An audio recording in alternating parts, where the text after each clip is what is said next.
right? Even though the internet is sucking. Yeah, because it's just a bonus episode anyway.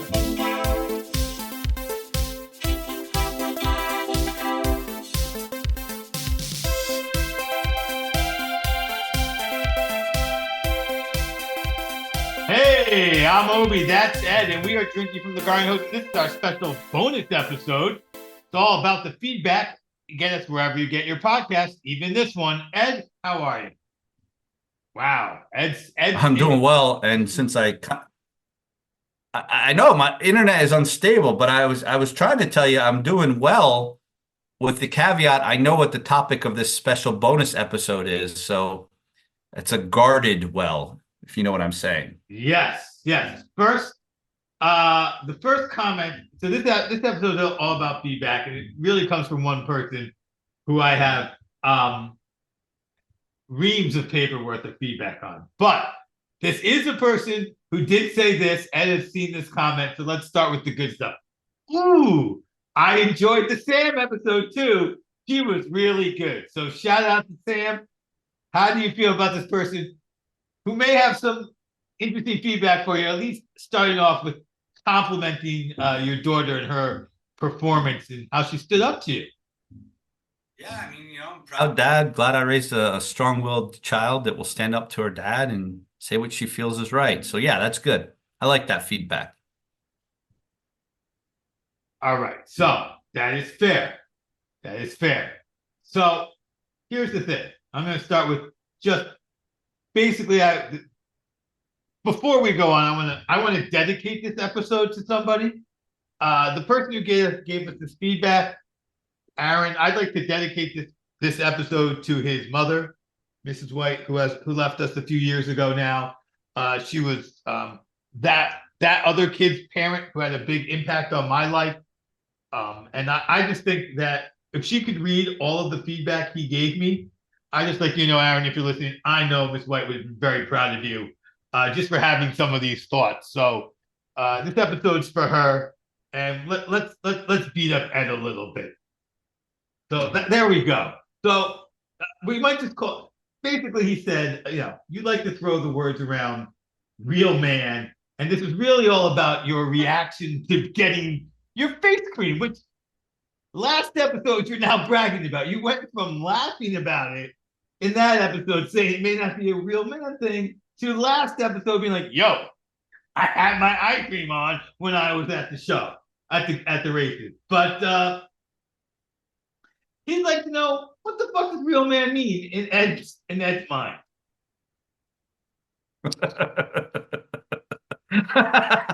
Well, that's funny on so many levels. I don't. Should I explain why that's funny on so many levels? Please. First of all, this isn't explaining why it's funny.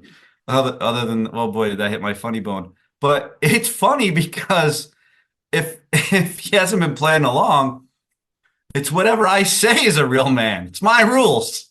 And I change them at any point in time I want to change them, which is hilarious that someone wants me to explain it because there is no explaining it. It's my rules.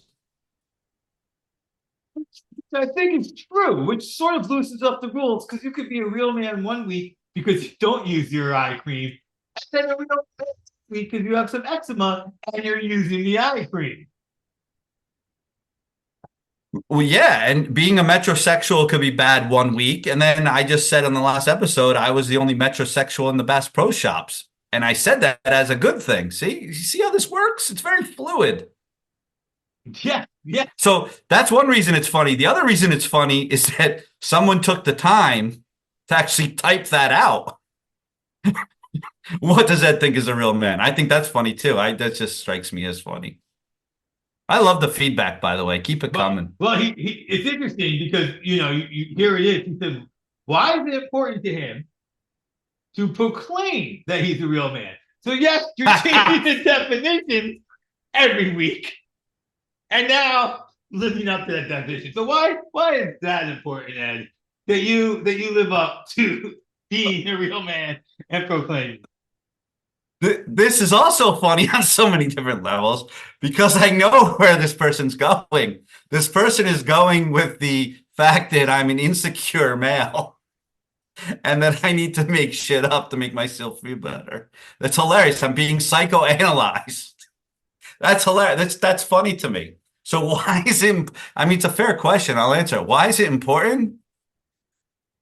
Because I have a podcast and I think people want to know. So that's why I tell them.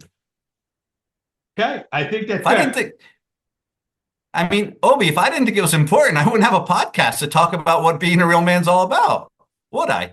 No, but our podcast isn't necessarily about what being what a real man is. It's about being what a Gen Xer is, and sort of sometimes what that definition of a real man might be. So, Obi, you know what? That's a great point. I didn't think of that. But by default, if you're a Gen X man, you're a real man. There you go. Well, and Aaron qualifies. I can tell you, Aaron, you're now a real man. So you at least Do we think he was worried that he wasn't a real man and wasn't living up to my definition and he wants to figure out how he can fit into it? Do we think that? No, I do not think this Oh. guy was worried about living up to your expectations of a real man at all. I don't think that was the concern at all. But I would like to. That's sad. That's sad. By the way, he ended off this whole series of questions about the real man thing with my favorite comment. And this isn't Ed bashing, Ed is growing up. So you continue to do well, he might actually like you. So wait. He said this isn't Ed bashing, Ed is growing on me? Yeah, you've been growing on him. Like a fungus? I think like a fungus, but I don't think he meant it that way. I think he meant it more like, you're funny. Like funny, ha ha. Do you find me amusing? How so? Am I a clown? Well, yeah, you are. Listen, that's great feedback, Obi, and I'm quite certain that while he was giving you that feedback, you were laughing your ass off. I was. He had some other great examples of people I think you would say qualify as real men who would have good reason to use moisturizer. But I think you already backed off just by saying now you're using it. So obviously the people who aren't using it aren't the real men. Yeah, I want everybody to know that I went to Sephora and I bought eye cream. And I'm using it according to the directions. Okay. So you're supposed to use it. You're supposed to use it every other day for the first 2 weeks, so your skin can get acclimated to it, and then you use it every day. I now know more. There's nothing wrong with that. I now know more about eye moisturizing than I ever thought I would, especially coming from Ed. I mean, I figured if I was going to learn about that, it would come from my wife, but it does not. Now, the other bone he had to pick with you was a defense of me. Uh-oh. And one that I am glad he took up because I still feel like confident that what I was doing was the normal protective thing, and you're the one who's not taking the proper precautions. Oh, the key through the knuckles? Yeah, absolutely. Absolutely. He wants to know what kind of privileged life you live in that you never take precautions when heading to your car. Wow, he used the word privilege too. Oh man, the guy is definitely psychoanalyzing me. This is funny stuff that somebody spent more than 2 seconds thinking about me. So I thank him. I thank him for that because I don't think anybody's ever spent more than 2 seconds about what I think or who I am. So that's awesome. And what kind of privilege? This is us becoming famous. Yeah, maybe so. Me, I made it. What was that? Sissy Spacek? They like me. No, that's Sally Field. They like me. They really like me. So Obi, I'm laughing hard about this key through the knuckle because as we know, on the last episode, I went to Florida for the Daytona 500 and I flew out of New Haven, Connecticut. If you know anything about New Haven, Connecticut, Yale University is there. That's probably the nice part of town. And then it's a city, right? So there's not so nice. And airport parking, small airport parking was filled up. And I had to park at the off-site location that they have for special occasions, which is a parking garage in downtown New Haven, 15 minutes away from the airport. And you got to get a shuttle there. So my flight came in at 10 o'clock last night. By the time I got the shuttle, I was getting to the garage at like 10:40. I'm on the shuttle thinking, all right, I got to take the elevator up to the fifth floor of this garage in the middle of downtown New Haven at 10:40 at night. Do I pull the key between the knuckle technique? I did not, Obi, because I live with privilege. However, I thought about it. I think it's great because I can tell you the moment I got on that shuttle, I would have picked the key and had it ready, just ready to use just in case. You know what? I was thinking after he sent me this about, and you're going to get a kick of this. The only time I don't really at night, like if it's dark out, the only time I don't think about this is literally when I leave Cumdo. And that is because I am leaving class with 5 to 10 other people who have swords. Like if something goes wrong, if I'm the one who gets jumped, 9 other dudes and ladies are coming at people with swords. We finally get to use these things, and we're going to beat somebody down. Oh, Obi, that's an example of privilege. You had the privilege of walking to your car with people who have swords on your side. Every one of them on my side. I had no privilege. I'm a 51-year-old man walking by myself to my car on the fifth floor of a parking garage in downtown New Haven.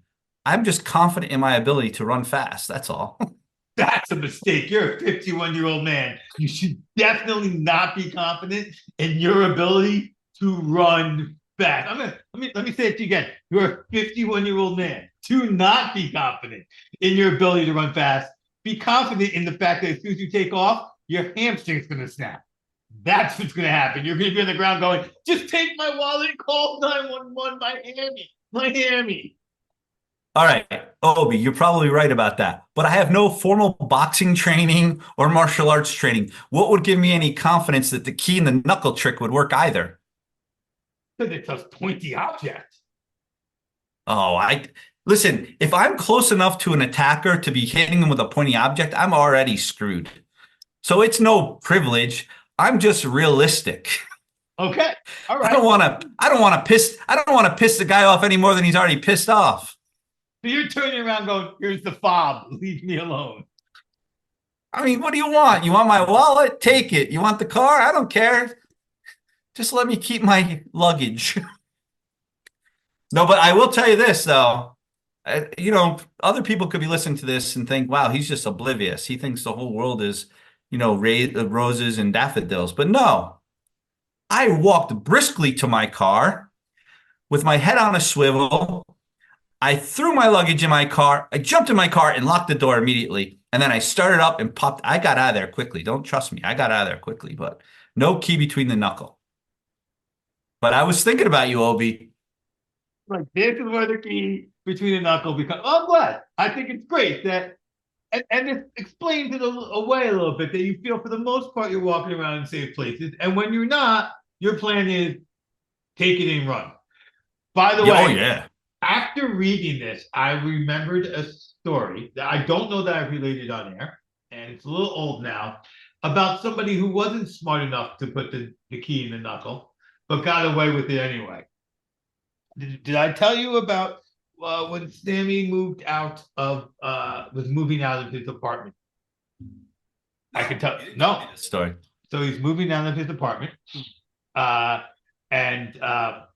Because he does at home live in a nice neighborhood, he doesn't listen to his mother and father when they tell him to lock doors and whatnot. So he's bringing his last load of stuff from his dorm room to the car, and he notices that the trunk is open in the car. He puts the stuff in, closes the trunk, and as he approaches the front door, he sees somebody scurrying through the car. Now, my son did not do what you would do. He did throw hands, and the guy ran. So fortunately, he ended up safe. I do not think he used the key in the knuckle. But yeah, he went for it, and he threw some hands, and was here to tell the story, and then had to call the cops and report the guy. And He was a little excited that he had scuffled with the guy, and when the guy ran off, somehow he got his shirt. I might have scuffled with a guy too, just so you know. Well, especially He when was you in were my car. 20 and you're 21 years old. I mean, of course you're going to scuffle Yeah. at 20. When you're not 51, you don't move and sprain a hamstring. So there's a definite difference. No, here's the thing. If you're scuffling with the guy, he's already in your car, the odds of you tearing the hamstring are relatively low. You're not going to be moving. But Obi, I want to go back to this idea that somebody defended you, because we have a poll up on our website.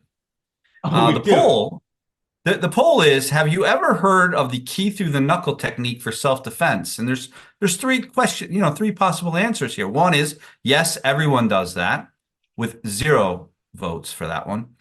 Second one is no, what's the key going to do? 0 votes for that. And the last option was sure, but I'm a real man, so I've never used the technique. And there's 6 votes for that, Obi. So one, your friend given the what were your options again? Yes, everyone does the key through the knuckle, right? Okay. But nobody voted for that. No. The other one was no, I don't use it because what's it going to do? Like, it's not going to hurt anybody. So, but nobody voted for that. But 6 people voted for sure. But I'm a real man, so I've never used the technique. So we're back to real men.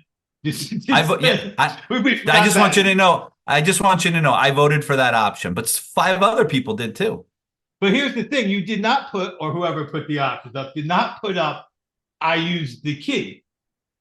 Period. Not you had I use the key. Everybody does. Anyone who listens to the episode would know not everyone does. Listen, I made the poll, but I did not vote 6 times. I only voted once. There's also some other feedback here that I thought was interesting. Here it is. Back in the day, if there were such a thing as a hybrid, you'd get your ass whooped for driving one. That's why Obi needs a knuckle key.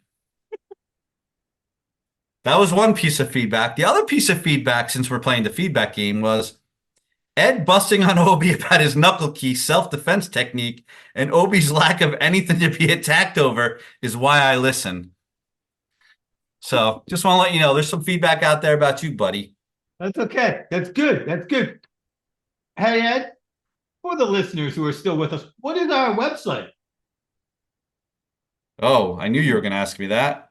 And of course, because we suck and our website's a free website, it is, oh boy, how am I even going to see this?